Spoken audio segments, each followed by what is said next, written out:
E aí, gente, tudo bem? Estamos começando aqui, né, mais uma vídeo comentado. E hoje a gente vai falar sobre o esse exame, né? Saiu, acho que foi semana passada, tem umas 2 semanas, um novo exame que identifica o câncer de mama em 92% dos casos e pode eventualmente substituir a mamografia de rotina, né? Então, vou te explicar um pouquinho para vocês como que funciona esse exame e se realmente é verdade mesmo, né? Porque sempre que essas notícias saem, a gente tem sempre que duvidar um pouco, né?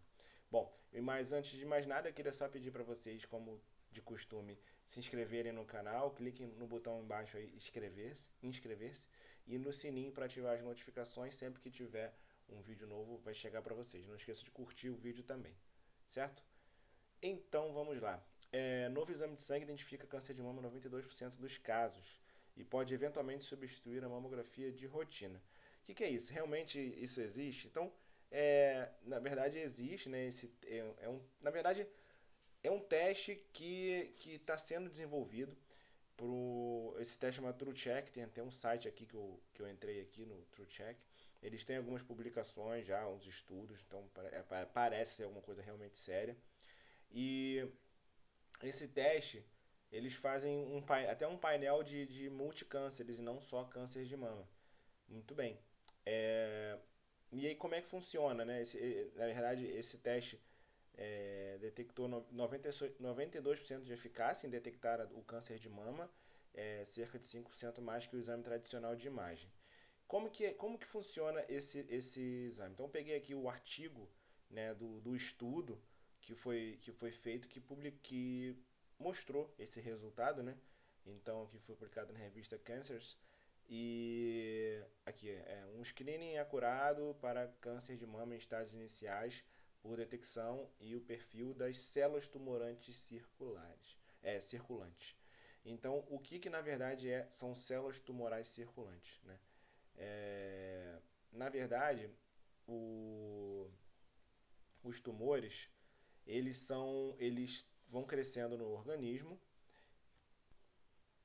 e conforme eles vão crescendo, esse tumor ele pode soltar células que podem cair na corrente sanguínea e eventualmente vir a dar uma metástase. Nem todas as células que caem na corrente sanguínea elas necessariamente vão dar metástases, porque aquela célula pode ser encontrada pelo sistema imunológico e destruída.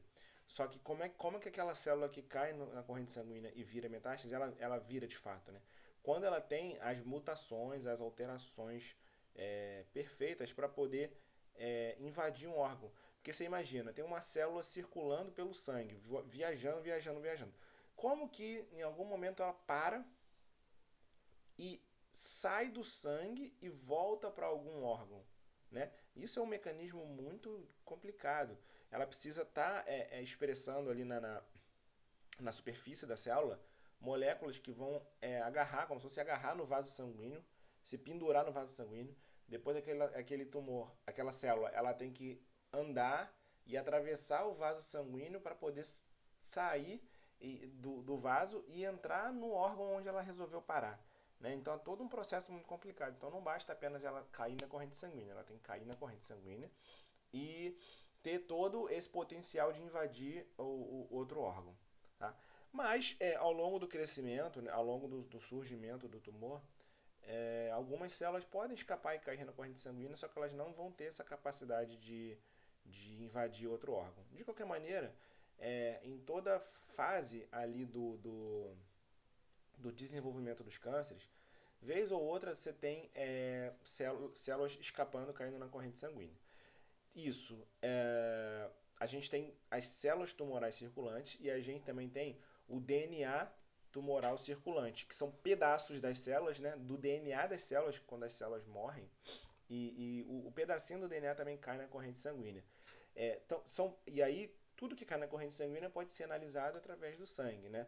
Tem testes que eles procuram testar o DNA tumoral circulante, que é só o DNA, e tem testes que procuram testar a célula tumoral circulante. Né? E nesse caso, desse estudo, foi o teste com a célula tumoral circulante. Como que funcionava o teste, né? Eles pegavam o sangue de pacientes e analisavam de acordo com imunohistoquímica com esses padrões aqui, ó, G, C, D, F, P15, GATA3, EpiCam e PAN-CK, que são moléculas que expressam praticamente só nos tumores, né? E o CD45 também. Então são moléculas que expressam no tumor. Então é como se naquele pedaço de sangue, se marcasse, naquele pedaço de sangue não é um pedaço, né? Mas naquele pouquinho de sangue, se marcasse esses marcadores, é porque provavelmente tinha uma célula ali. Só que tinha que marcar todos. Se marcassem todos, era confirmada uma célula do tumor circulando no sangue daqueles pacientes. E aí o teste, né? O teste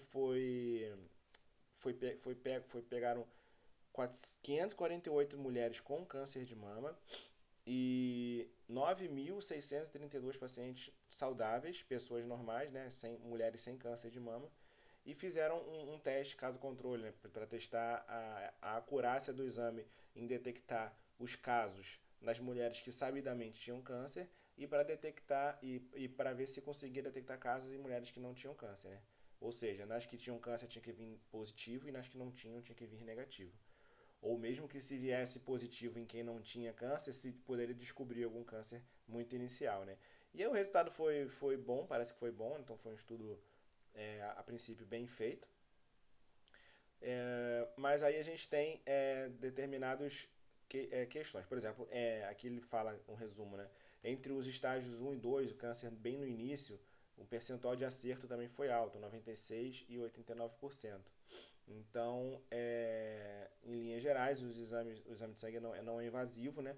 E pode ser feito. A grande questão é o seguinte, o custo, né? Esse exame tem um custo e certamente é um custo muito mais alto do que a mamografia, né? Então, eu acho que não é um exame que vai desbancar a mamografia, principalmente pela questão do custo. Talvez em quais os casos que vão ser indicados? Podem ser indicados, por exemplo, em pessoas mais jovens, talvez, né? Mas todas as pessoas mais jovens, talvez não pelo custo também, talvez para as pessoas mais jovens com risco aumentado de câncer, por exemplo, pessoas mais jovens que têm a história familiar positiva, mas também não só simples positiva, mas bastante positiva, né? Vários casos de câncer na família, que aí você vai aumentar a chance desse resultado estar positivo também.